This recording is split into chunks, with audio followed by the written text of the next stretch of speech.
Hello, my name is Lewis and welcome to Gathering the Magic. Today we're looking at cards to invest in before the release of Streets of New Capenna. With every new set released means new cards get previewed and players look for ways to break those cards, meaning some cards take a sharp increase in price, just like many of those pathways that have had a big price boost in the last week due to the return of all of those shard coloured faction cards, returning for the first time since the Alara block. Now let's look at that first investable card.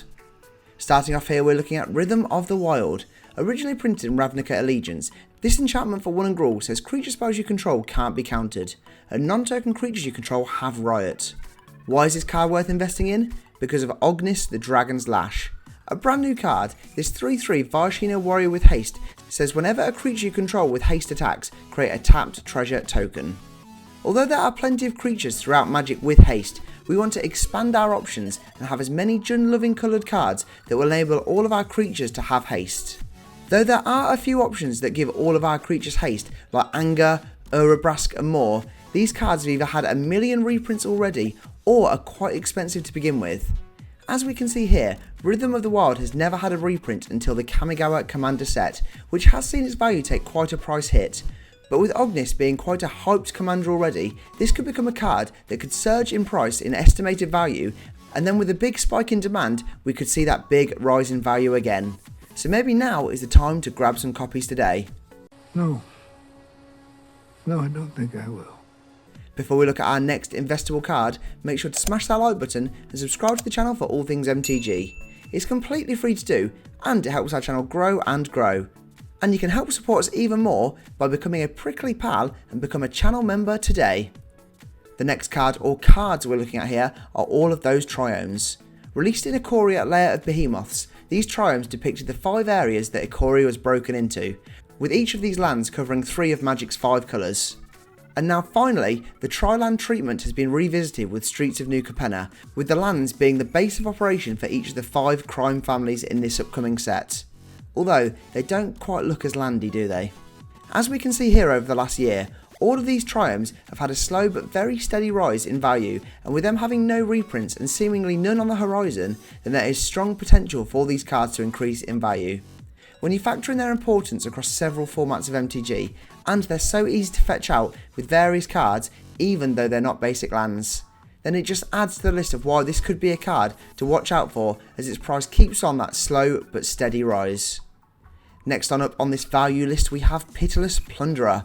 From Rivals of Ixalan, this 1/4 pirate says whenever another creature you control dies, create a colourless treasure artifact token that you can tap to sacrifice and add 1 mana of any colour to your mana pool. With the absolute abundance of treasure that's coming out in this latest set, this card is always a key piece that revolves not only around treasures but can help with those end game win cons. And with 2 new already popular looking commanders in Zayatora and Ognis, then this is a card that will only go up and up in value. As you can see here, its value within the last year has gone up and down, but as this is a card that has somehow never been reprinted, then the limitation on its printings means again, hopefully, this is a card that could even reach the $20 range by the end of the year. And very quickly, if you are buying cards, then make sure to sign up to Card Market and use our code when joining to help support the channel. Next on up, we're looking at Seedborne Muse. Originally released in Legions, this 2/4 spirit says untap all permanents you control during each other player's untap step. Why will this start to creep in value? Because of Bootlegger's Stash. Possibly the strongest card from SNC, this artifact says lands you control have tapped to create a treasure token. How is this card not red, by the way? If you have decks with Bootlegger's Stash in there, you want ways to break it and get as much use as possible.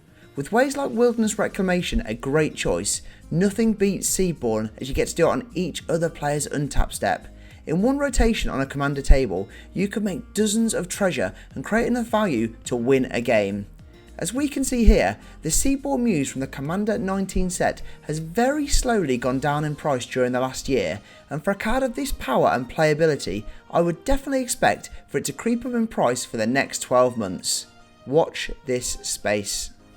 For the next card to watch out in value for, we have Prowling serverpod. From Amonkhet, this 4/3 cat snake can't be countered and creature spells you cast can't be countered.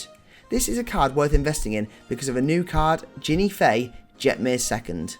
This elf druid says if you will create 1 or more tokens, you may instead create that many 2/2 cat tokens with haste or 3/1 dog tokens with vigilance. Now we were going to advise on Rin and Seri as an investable card, but since Ginny Faye's reveal, the price for Rin and Seri has skyrocketed. Another card we were going to jump on but we may have just missed the boat is Leonin Warleader. This card has doubled in value over the last month, but is still under $10, so a slightly more affordable option than Rin and Seri. Prowling serverpod has never yet had a reprint, so that is always a big positive. But when you add in the always increasing popularity in Cat Tribal, and this is a card that makes all of your creatures uncountable, then this is a card that can fit so well into so many commander decks, and one that I can definitely see growing in price in the coming year. For a slightly higher priced card, but one that's still worth investing in, we have Goldspan Dragon. Released in Kaldheim, this 4/4 dragon with flying and haste says when it attacks or become the target of a spell, create a treasure token, and treasures you control can be sacrificed for 2 mana of any colour. As we've previously stated, treasures have become a huge part of Magic for the last few years, and they've come back with a bang in Streets of New Capenna. And the 2 biggest options in this set for treasure-loving commanders both cover red, so Goldspan will definitely become an auto-include in the 99 of those decks for sure.